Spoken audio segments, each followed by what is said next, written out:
Welcome to Hanging with H2Zen, the genre-free music and lifestyle podcast presented by H2Zen magazine. This is the place to come to celebrate all types of music, lifestyle, and more. We are glad you have come along for the ride, so sit back and enjoy the episode.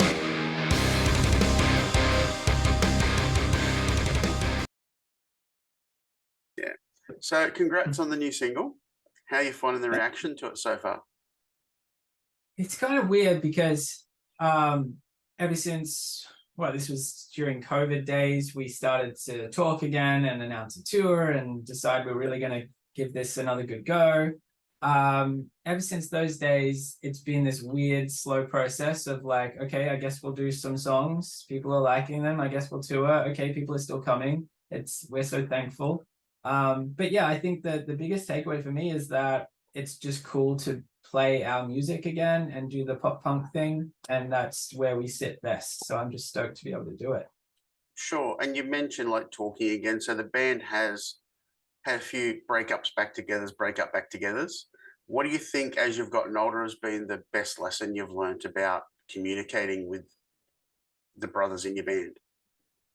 I think we've all learned what we need, and we didn't realize what we needed back in the day because all we knew was sleeping right next to each other in different beds, obviously, but like in these small hotel rooms for months at a time, and we just go crazy. But yeah, like you said, we couldn't communicate.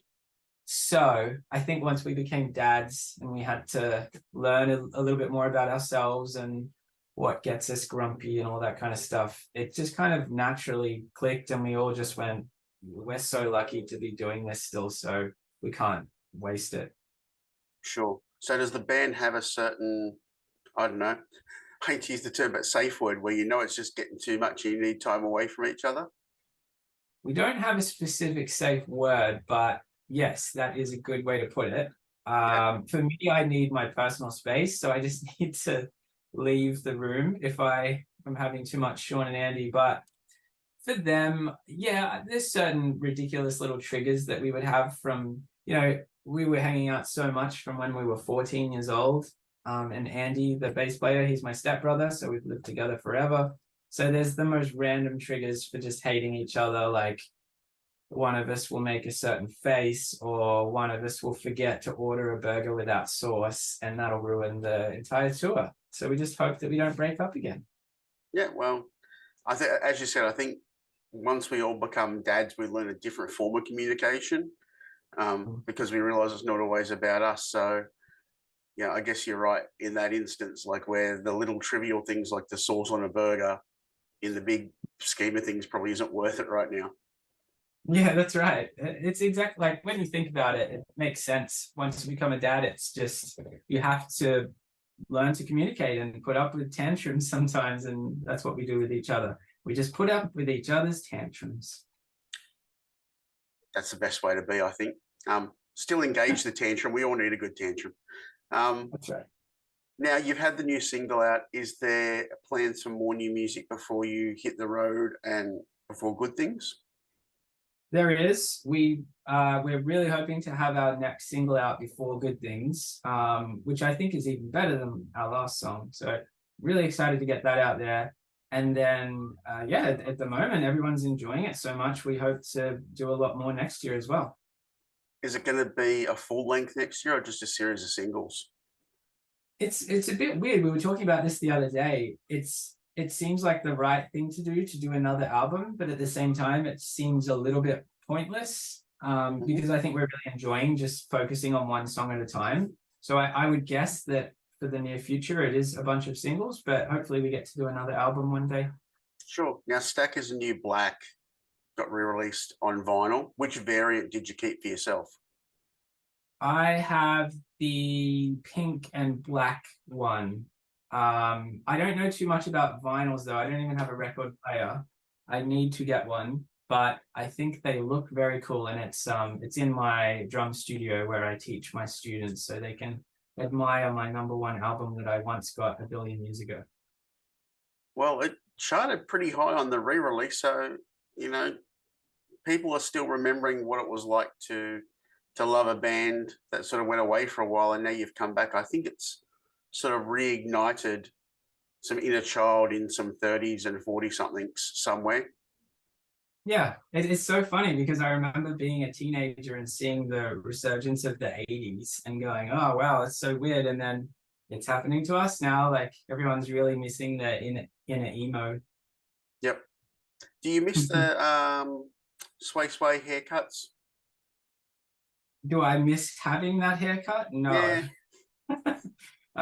It was a lot of effort, and it would get, because we were such gross young men, we would just not wash our hair for the whole tour.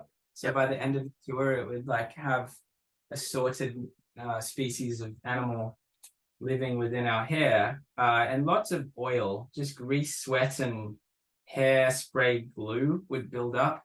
Yep. So no, I don't miss having the hair, but I do look back and I love that I didn't really care what people thought. And I care a little bit more these days, which is a little bit sad. Did you ever get a hairspray endorsement like along the way? No, but we definitely should have. You should have. Like, while the 80s were responsible for the hole in the ozone layer, I think you guys took a little chunk along the way too. Yeah, we could have saved thousands in hairspray expenses each year. Absolutely. And look at that, like, Revlon, get your shit together. Come on. Missed opportunity. Yeah. Now, I want to learn more about your drum studio in Brisbane, being that I'm a tragic drummer myself. But tell me all about the setup you've got going on and what sort of things you're offering the youngsters of Brisbane.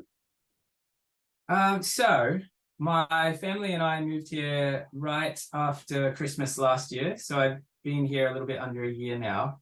And yeah, it was a big move, and it was really sad because I had all of my drum students on the Central Coast where the other guys are living still.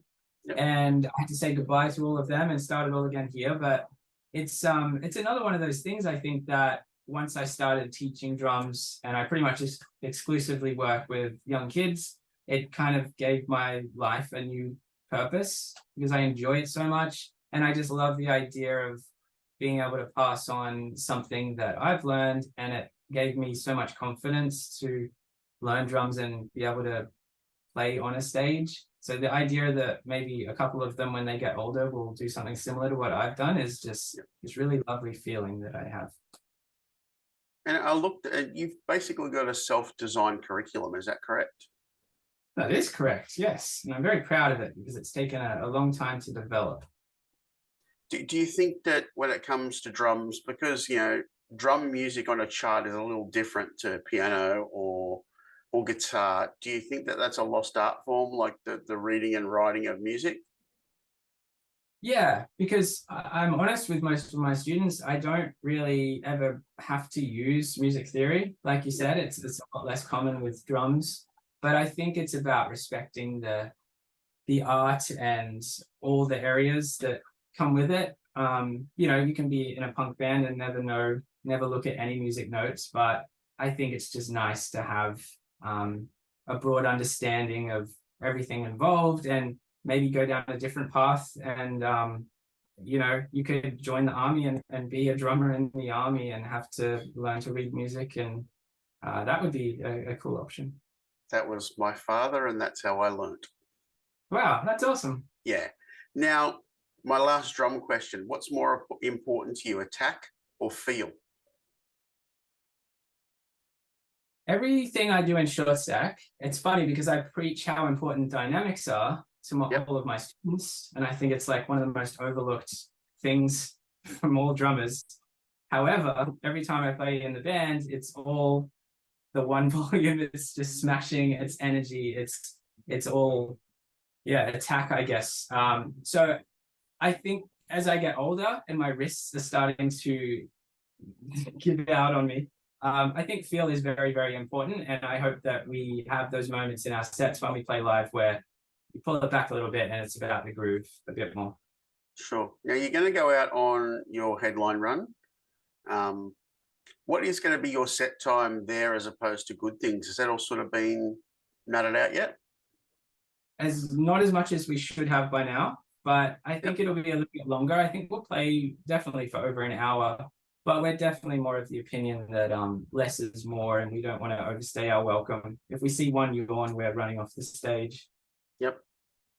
And for good things, is that going to be an hour, about 45, or? I think it's about 45, I think. Yep. Who are you looking forward to seeing on Good Things?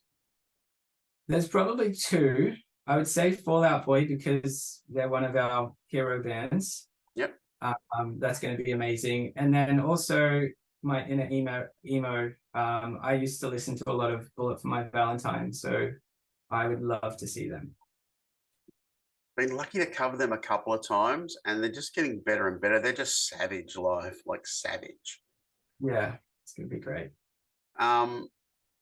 Where do you see Short Stack in 2 years from now? Hopefully we're just sounding the best we ever have, and we're quite frankly just still doing it, and people are still turning up. That would be the dream, to just be able to keep doing this and keep having fun and making people happy. Now you only get one word for this. You've got to describe each band member in one word and one word only without repeating the word. Okay. So Sean, I would say energy. Andy, I would say stinky. And then if I had to do myself, I'd probably just say emotional. Probably the most emotional. Nice. Do you miss the MySpace days? Not necessarily. I actually think MySpace was the best for bands. That's true. Yeah, you know what I miss? I miss the simplicity of it. It was like, hey, you're a band and you understand the internet. Put your music on MySpace. Maybe one day you'll do a film clip, and that's pretty much it. And now it's like uploading to several different places, and you've got to post at this time, and you've got to include this tag, and it's very complicated. Yes, it's the Social Media University of Australia. Mm-hmm. Mm-hmm. All right, Bradie, nice and quick today. I wanted to let you get on with your day. Cannot wait to see you guys at Good Things. I haven't seen you live ever, so it's going to be cool for me. It's a great lineup, and everyone should actually get out to the headline shows because it's a really killer triple bill. You got some great bands with you along the way. So, is there anything else that you want to tell everyone before I let you go? I just want to say thanks for having me, and thank you to everyone that's like yourself, maybe going to give us a go at Good Things, and I really hope you enjoy it and spread the love. So thank you. Thank you for tuning in to Hanging with H2ZHW. We hope you enjoyed today's episode and guest. Remember to add H2ZHW on social media. You can find us on Facebook, Instagram, and TikTok. We are also on YouTube. Make sure you like and subscribe and hit that notification bell to keep up to date on all of our new content. You can also find us on Apple Podcasts, Google Podcasts, and all of your favorite podcast platforms. We would love if you could take the time to write us a review and leave a comments wherever you have tuned into today's episode. This helps us reach a wider audience and create more amazing content to share with you all. We are grateful for all of your support. Until next time, you have been hanging with H2ZHW.